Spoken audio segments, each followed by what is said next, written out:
আজকের গল্পটা শুনতে একটু সাবধানে বসবেন। ভলিউমটা কমিয়ে নিয়ে একটু নিরিবিলি একটা জায়গা দেখে বসুন, কারণ এই গল্পটা এমন কিছু অনুভূতি আর ঘটনার কথা বলবে যা হয়তো আপনার ঘরের ভেতরেও গোপনে ঘটে চলেছে, হয়তো আপনারা জানতেও পারছেন না। আমি অনন্যা, আমার বাড়ি নদিয়াতে। আজ আমি আমার জীবনের এমনই এক গোপন অধ্যায়ের কথা আপনাদের সাথে শেয়ার করব, যা শুনলে হয়তো আপনাদের মনে অনেক প্রশ্ন জাগবে, হয়তো খানিকটা অস্বস্তিও হতে পারে। কিন্তু বিশ্বাস করুন, এই অনুভূতিগুলো এতটাই বাস্তব, এতটাই গভীর যে এর ভার বহন করা খুব কঠিন।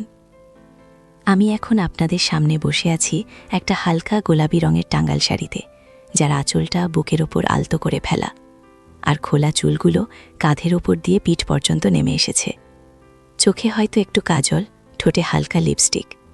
আমাকে দেখতে হয়তো একজন সাধারণ বাঙালি গৃহবধূর মতোই লাগছে, কিন্তু এই শান্ত চেহারার আড়ালে লুকিয়ে আছে এক তীব্র ঝড়, যা আমার জীবনের প্রতিটা বাঁক বদলে দিয়েছে। আমার এই গল্পটা শুরু হয়েছিল প্রায় 5 বছর আগে, যখন আমার বিয়ে হয়। সব মেয়ের মতো আমিও অনেক স্বপ্ন নিয়ে শ্বশুরবাড়ি এসেছিলাম। স্বামী ছিলেন ভালো মানুষ, নিজের মতো গুছিয়ে থাকা।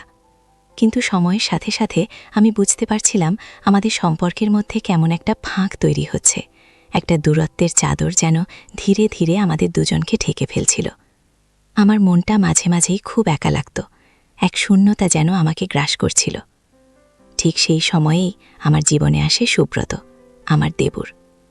আপনারা যারা আমাদের চ্যানেলটি এখনও সাবস্ক্রাইব করেননি, তাদের অনুরোধ করব এক্ষুনি সাবস্ক্রাইব করে নিন, কারণ এমন আরও অনেক গল্প আপনাদের জন্য অপেক্ষা করছে। সুব্রত তখন কলেজে পড়ত, আমার স্বামীর থেকে বেশ কয়েক বছরের ছোট। বাড়িতে চুপচাপ থাকত, নিজের পড়াশোনা আর বন্ধুদের নিয়ে ব্যস্ত। প্রথম প্রথম ওর সাথে আমার খুব একটা কথা হতো না, কিন্তু আমার স্বামীর কর্মব্যস্ততা যত বাড়তে থাকলো আর আমার একাকিত্ব যত তীব্র হলো, ততই সুব্রত যেন অজান্তেই আমার জীবনে একটা আলাদা জায়গা করে নিতে শুরু করলো। ব্যাপারটা এমন ছিল না যে ও আমার প্রতি কোনো বিশেষ আগ্রহ দেখাতো বা আমি ওর দিকে তাকাতাম। আসলে একজন নারী হিসেবে আমি মনের গভীরে যে নীরবতা আর অবহেলা অনুভব করছিলাম, সেটা হয়তো অবচেতনেই কোনো একটা আশ্রয় খুঁজছিল। দিনের পর দিন আমার মনটা শুকিয়ে যাচ্ছিল। স্বামী হয়তো খেয়াল করতেন না বা হয়তো বুঝতেনও না। আমি তখন ঘরের কাজ, রান্না আর একঘেয়ে দৈনন্দিন জীবনের চক্রে আবদ্ধ। সুব্রত প্রথম দিকে আমাকে বৌদি বলে ডাকত, খুব সম্মান করত, কিন্তু আমি খেয়াল করতাম ওর চোখে এক অদ্ভুত কৌতূহল। যখন আমি রান্নাঘরে কাজ করতাম, ও হয়তো বই হাতে নিয়ে দরজার সামনে দাঁড়িয়ে থাকত, মাঝে মাঝে দু একটা কথা বলতো। সেই কথাগুলো খুব সাধারণ হলেও আমার মনে অন্যরকম একটা দোলা দিত। কেমন একটা উষ্ণতা অনুভব করতাম, যা আমার স্বামীর কাছ থেকে অনেক দিন পাইনি। একদিন বাড়িতে সবাই ঘুমিয়ে পড়েছে, রাত তখন বেশ গভীর। আমি রান্নাঘরে জল খেতে এসেছিলাম। হঠাৎ দেখি সুব্রত এসেছে। ওর পরীক্ষা ছিল, তাই হয়তো গভীর রাত পর্যন্ত জেগে পড়াশোনা করছিল। খুব অল্প আলোয় আমি ওকে দেখলাম। ও বলল, বৌদি, আপনি এত রাতে? আমি হেসে বললাম, তেষ্টা পেয়েছিল তাই। ও আমার দিকে তাকিয়ে রইল কয়েক মুহূর্ত। সেই তাকানোটা কেমন যেন ছিল, গভীর, তীব্র। আমার শরীরটা যেন কেঁপে উঠেছিল। ও কিছু না বলেই জল খেলো আর চলে গেল। কিন্তু সেই রাতের পর থেকে ওর সাথে আমার সম্পর্কের সমীকরণটা যেন বদলে যেতে লাগলো। সুব্রতা এখন প্রায়শই আমার আশেপাশে থাকত। আমি কাপড় শুকাতে গেলে সে হয়তো ছাদেই দাঁড়িয়ে থাকত। আমি কিছু আনতে গেলে ও দৌড়ে যেত, দাঁড়ান বৌদি, আমি আনছি। এই ছোট ছোট ব্যাপারগুলো, এই মনোযোগগুলো আমার ভেতরে এক অদ্ভুত আলোড়ন তৈরি করত। আমার মন বলতো, এসব কি হচ্ছে অনন্যা? সুব্রত তোমার কি বোর? কিন্তু সেই নিষেধের দেয়ালটা যেন ভেতরে ভেতরে ক্ষয়ে যাচ্ছিল। ওর স্পর্শগুলো যেন অজান্তেই আরও গভীর হতে শুরু করলো। রান্নাঘরে কাজ করার সময় হয়তো হঠাৎ করে পিছন থেকে এসে ফ্রিজের দরজা খুলত, আর ওর শরীরটা আমার গায়ে ছুঁয়ে যেত। প্রথমে হয়তো সরিয়ে নিতাম নিজেকে, বলতাম, কি করছিস সুব্রত? ও হয়তো হাসত, কি আর করব বৌদি, এমনিই তো। কিন্তু সেই হাসির আড়ালে ছিল এক লুকানো ইঙ্গিত, যা আমার হৃদয়ে শিহরণ জাগাত। আমার স্বামীর সাথে আমার সম্পর্ক তখন আরও ফিকে হয়ে আসছে। তিনি কাজে এতটাই ব্যস্ত হয়ে পড়েছিলেন যে আমাদের মধ্যে কথা বলার বা একসঙ্গে সময় কাটানোর সুযোগ খুব কমই হতো। আমি যখন সুব্রতর সাথে কথা বলতাম বা ও আমাকে কোনো ব্যাপারে সাহায্য করত, তখন আমার ভেতরে এক অদ্ভুত শান্তি অনুভব করতাম। এই শান্তিটা যেন নিষিদ্ধ ছিল, কিন্তু তবুও আমি এর গভীরে ডুবে যাচ্ছিলাম। সুব্রত আমার মানসিক দুর্বলতার সুযোগ নিতে শুরু করল, তবে সেটা এতটাই সূক্ষ্মভাবে যে প্রথমে আমি বুঝতেই পারিনি। ও আমাকে নানাভাবে উৎসাহ দিত, আমার ভালো লাগা মন্দ লাগা নিয়ে কথা বলত। আমি মনের সব কথা ওকে বলতে পারতাম, যা আমি আমার স্বামীর সাথেও শেয়ার করতে পারতাম না। একদিন আমার প্রচণ্ড জ্বর হয়েছিল, স্বামী বাড়িতে ছিলেন না। সুব্রত সারা দিন আমার পাশে ছিল, মাথায় জলপট্টি দেওয়া, ওষুধ খাইয়ে দেওয়া, কপালে হাত রেখে তাপমাত্রা দেখা। প্রতিটি মুহূর্তে ওর যত্ন আমার মনকে আরও দুর্বল করে দিচ্ছিল।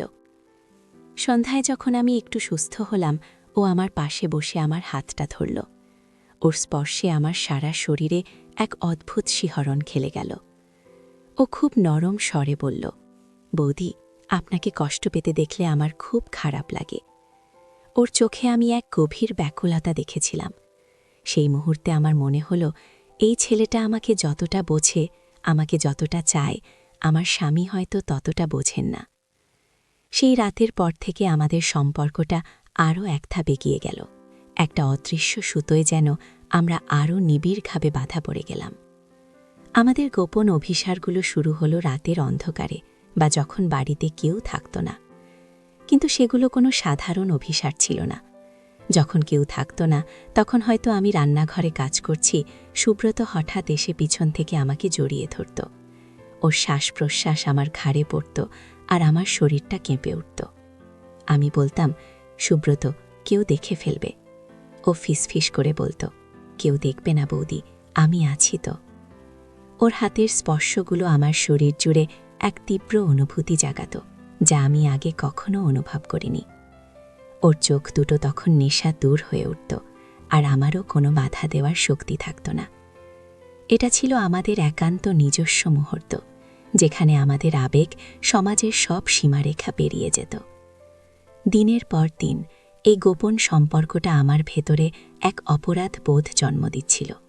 আমি জানি এটা ঠিক নয়, আমি জানি এটা আমাকে ধ্বংস করে দিতে পারে, কিন্তু সুব্রতর এই তীব্র আকর্ষণ, ওর যত্ন, ওর ভালোবাসা আমাকে এতটাই গ্রাস করে ফেলেছিল যে আমি কোনোভাবেই নিজেকে আটকাতে পারছিলাম না।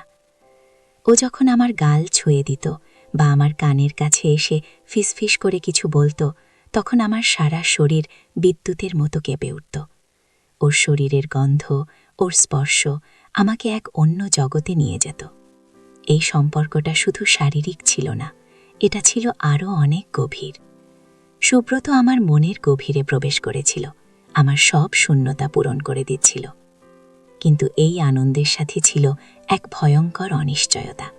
যদি কেউ জেনে যায়, যদি আমার পরিবার, সমাজ জানতে পারে। এই ভাবনাগুলো আমাকে সারাক্ষণ কুড়ে কুড়ে খেত। একদিন বাড়িতে আমার শাশুড়ি অসুস্থ হয়ে পড়লেন। ডাক্তার বললেন তাকে শহরে নিয়ে গিয়ে দেখাতে হবে। স্বামী আর সুব্রত মিলে শাশুড়িতে নিয়ে গেল। আমি বাড়িতে একা। সারা দিনটা অস্থিরতার মধ্যে কাটল। রাতে যখন স্বামী ফোন করে জানালো শাশুড়ির অবস্থা ভালো না, তাদের আরও 2-1 দিন থাকতে হবে, তখন আমার ভেতরে কেমন যেন একটা শূন্যতা আর একাকিত্ব ফিরে এলো। কিন্তু তার সাথে অদ্ভুতভাবে মিশেছিল এক মুক্তির অনুভূতি। এই সুযোগে আমরা হয়তো আরও কাছাকাছি আসতে পারব, এই চিন্তাটা আমাকে কুড়ে খাচ্ছিল। কিন্তু সেই রাতে আমি যখন একা বিছানায় শুয়েছিলাম, আমার ভেতরের অপরাধ বোধ যেন আমাকে আরও বেশি করে আচ্ছন্ন করল। আমার স্বামী, যে আমাকে বিশ্বাস করে তার বাড়িতে রেখে গেছে, তার সাথে আমি এই ধরনের সম্পর্ক তৈরি করেছি। সুব্রত, যে আমার দেবরের জায়গায়, তাকে আমি এমন এক জায়গায় নিয়ে এসেছি। এই সম্পর্কটা কারোর জন্যই মঙ্গলজনক নয়, এটা আমি বুঝতে পারছিলাম। এই তীব্র আকর্ষণ আমাকে সামাজিকভাবে, মানসিকভাবে পঙ্গু করে দিচ্ছিল। আমি সারা রাত ধরে কাঁদলাম। আমার মনে হলো এই চক্র থেকে আমাকে বের হতেই হবে। এই ক্ষণিকের সুখ, এই তীব্র আবেগ দীর্ঘস্থায়ী দিকে ঠেলে দিচ্ছে। পরের দিন যখন সুব্রত বাড়ি ফিরল, ওর চোখে ছিল সেই পুরনো আকর্ষণ, সেই চেনা গভীরতা। আমি ওকে বললাম, সুব্রত, আমার সাথে যা হচ্ছে সেটা ভুল, আমি আর এটা চালিয়ে যেতে পারবো না। ও অবাক হয়ে আমার দিকে তাকালো। আমি বললাম, আমি তোমার বৌদি আর তুমি আমার দেবরের জায়গায়। এই সম্পর্কটা আমাদের দুজনের জন্যই ক্ষতি নিয়ে আসবে। আমি জানি তুমিও আমাকে ভালোবাসো, কিন্তু এই ভালোবাসাটা নিষিদ্ধ, এর কোনো ভবিষ্যৎ নেই। আমার কথা শুনে ওর মুখটা কালো হয়ে গেল। ও কিছু বলল না, শুধু অনেকক্ষণ আমার দিকে তাকিয়ে রইল। আমি ওর চোখে গভীর কষ্ট দেখলাম, কিন্তু আমি জানতাম এই সিদ্ধান্তটা আমার জন্য, আমাদের সবার জন্য সঠিক। আমার এই গল্পটা হয়তো আপনাদের অনেককে ধাক্কা দেবে, হয়তো অনেকেই আমাকে ভুল বুঝবেন, কিন্তু আমি বলতে চেয়েছি যে ঘরের ভেতরেও এমন সম্পর্ক তৈরি হতে পারে যেখানে আবেগ আর আকর্ষণ সমাজের সব সীমারেখা পেরিয়ে যায়, কিন্তু এর পরিণতি খুব কম ক্ষেত্রেই ভালো হয়। সাময়িক সুখের মোহে আমরা অনেক সময় নিজেদের ধ্বংসের মুখে ঠেলে দিই। প্রতিটি সম্পর্কেরই একটা নিজস্ব সীমা থাকে, সেই সীমা পেরোলে তা কেবল বিপদই ডেকে আনে। জীবন খুব ছোট, কিন্তু এর সম্মান, এর পবিত্রতা রক্ষা করা আমাদের সবার দায়িত্ব। তাই কোনো ভুল পথে পা বাড়ানোর আগে একবার হলেও ভেবে দেখা উচিত এর শেষ পরিণতি কী হতে পারে, কারণ এই ধরনের গোপন সম্পর্ক শেষ পর্যন্ত শুধু কষ্ট আর অনুশোচনায় নিয়ে আসে, আর কিছুই নয়।